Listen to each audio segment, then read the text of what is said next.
सभी साथियों को मेरा नमस्कार। स्वागत है आप सबका आज 3 जनवरी के इंडियन एक्सप्रेस एनालिसिस में। आइए शुरू करते हैं आज का एक्सप्रेस एनालिसिस। पहले पेज पे खबर है खेल जगत को लेके और कई राजनीतिक खबरें हैं। हम आगे बढ़ते हैं अपने संपादकीय की ओर और देखते हैं आज के ट्यूटोरियल्स में क्या क्या बात करी गई है हमारे परीक्षा के लिए जो इम्पोर्टेंट होंगी।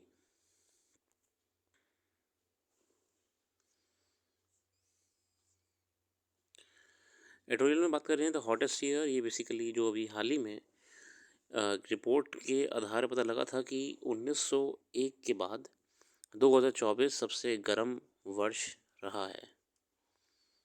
तो यहाँ पे हाईलाइट जो हमारे लिए हुआ है कि climate change is real and it is happening. The jury is still out there whether climate change has reached a point of no return. But the India Meteorological Department (IMD) announcement that 2024, the world's most populous country, experienced the hottest year since 1901. यहाँ बात हम India की कर रहे हैं। Should be sobering for policymakers across the world. Globally too, there is enough evidence that the year gone by was the hottest on record. Though the World WMD has not yet issued an official declaration, the IMD and WMO have warned that 2025 could be another hot year. By all accounts, India is on track to meet the global climate goals. However, isn't the case for most countries, especially those in the West.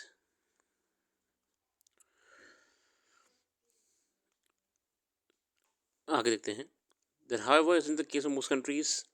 As the planet gets hotter, the challenge will be to address people's vulnerabilities without comprising on their developmental needs. More than 30% of the country's GDP is generated in sectors that are highly nature dependent: agri, forestry, water and power utilities, and construction. A World Economic Forum study estimates that agriculture output is estimated to drop by 16% in the next 5 years. मतलब अगले 5 सालों में जो agriculture output है, जो कि बहुत ही ज़्यादा तरीके से क्लाइमेट बेस्ड है, 16% की गिरावट देखेगा। देखिए, जलवायु परिवर्तन होने से, मौसमों के फ्रीक्वेंट होने से, लॉन्ग होने से, शॉर्ट होने से एग्रीकल्चर प्रोडक्शन पे तो असर पड़ना ही पड़ना है. The report last year by Global Construction on Consultancy CBRE estimates that nearly 50% of countries' infra is at risk due to extreme weather events. Reserve Bank of India has also recognized the global warming can upset financial stability and growth. तो overall यहाँ पे हमें climate को ध्यान में रखते हुए alert रहना पड़ेगा. हालांकि जैसे कि हमने देखा था कि इस चीज़ को एड्रेस करने के लिए बहुत सारे समिट्स होती हैं. COP29 की मीटिंग हुई थी बाकू अज़रबैजान में. इसके अलावा COP28 हुई थी आपकी UAE में. मगर इन दोनों मीटिंग को अगर क्लोजली ऑब्जर्व करें तो कोई निष्कर्ष निकला ही नहीं है. COP28 में लॉस्ट एंड डैमेज फंड की बात हुई थी, आज तक उसे प्रॉपर्ली इम्प्लीमेंट करा ही नहीं गया है. COP29 बाकू में तो खुले तौर पे कोस्टल नेशंस ने और डेवलपिंग नेशंस ने विरोध करा था कि आप लोग जो बड़े नेशन डेवलप्ड नेशंस हैं वो तो इतने सालों से फॉसिल फ्यूल जला जला के अपने आप को डेवलप कर लिए, अपने आप को बिल्कुल विकसित कर लिए हैं, मगर हमारे लिए जो ग्रीन ट्रांजिशन है, ग्रीन ट्रांजिशन को फाइनेंस नहीं कर रहे हैं.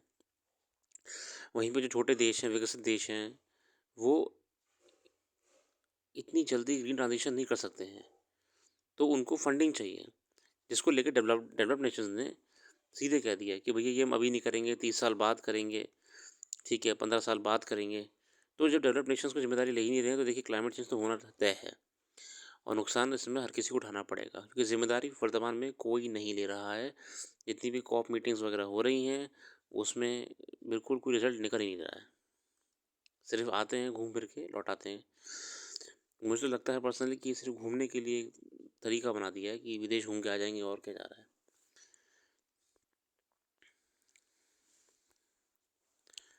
आगे बढ़ते हैं अदर आर्टिकल्स की तरफ. High credit card interest is not unfair trade practice. Here's why.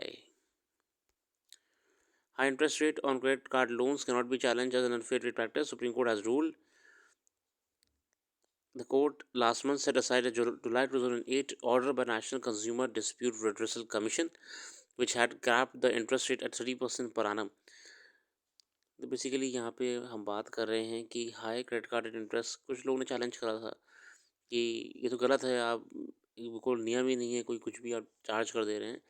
Supreme court ने उसको लेके कहा है कि भैया ऐसा कुछ नहीं है, बैंक को अथॉरिटी है कि वो ऐसा रखे। कारण है कि वरना बैंक बिक जाएगा ऐसे बांटते बांटते क्रेडिट पे।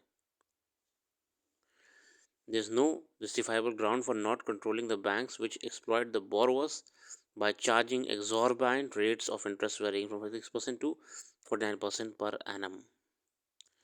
हमारा डर खत्म हो जाएगा ना क्रेडिट कार्ड्स का, तो फिर मिस यूज ही होगा। आगे देखते हैं फ्री स्टाइल चेस, इसको लेके यहाँ पे दिया हुआ है chess variant which the pieces in the bench rank the back rank are randomized at the start of the game. ये कुछ नया गेम आया है इनका, कुछ विशेष नहीं है, आप छोड़िए जैसे। How in flight internet works, internet की बात हुई, डाटा ग्रुप शुरू कर रहे हैं असल में in flight internet. Air India rang in New Year by announcing the rollout of Wi-Fi internet connectivity services on board domestic and international service bus aircraft in its fleet.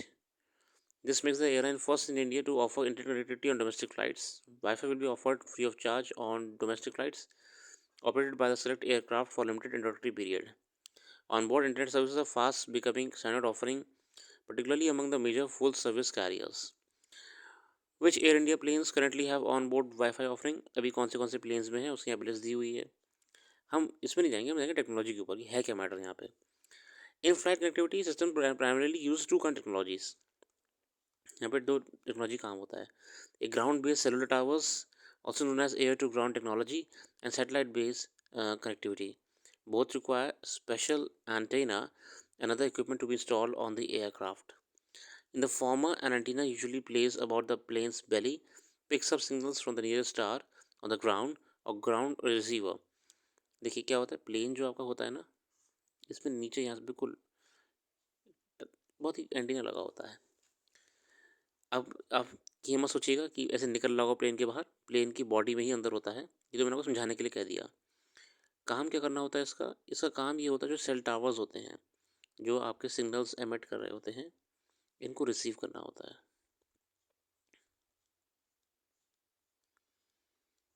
ठीक है, ground से signal pickup करता है आपका और उसे plane में transmit करता है।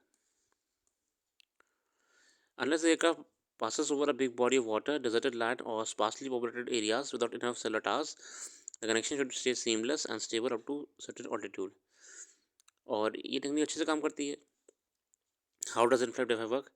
Multiple Wi-Fi antenna are located inside the aircraft cabin, which get signal from passenger devices. From these in-cabin antenna, the signal is sent to an onboard server। बाकी यहाँ पे उस सर्वर टेक्नोलॉजी वगैरह की बात हो रही है। ओवरऑल ये बहुत ही अच्छी पहल है आपकी टाटा की तरफ से, एयर इंडिया की तरफ से। ये आप देख सकते हैं इस टावर के माध्यम से कि यहाँ पे कैसे आपका मोबाइल टावर सिग्नल पिकअप हो रहा है, जो कि अंदर एज अ सर्विस प्रोवाइड कराया जा रहा है पैसेंजर्स को। Data centre, internet data centre, teleports.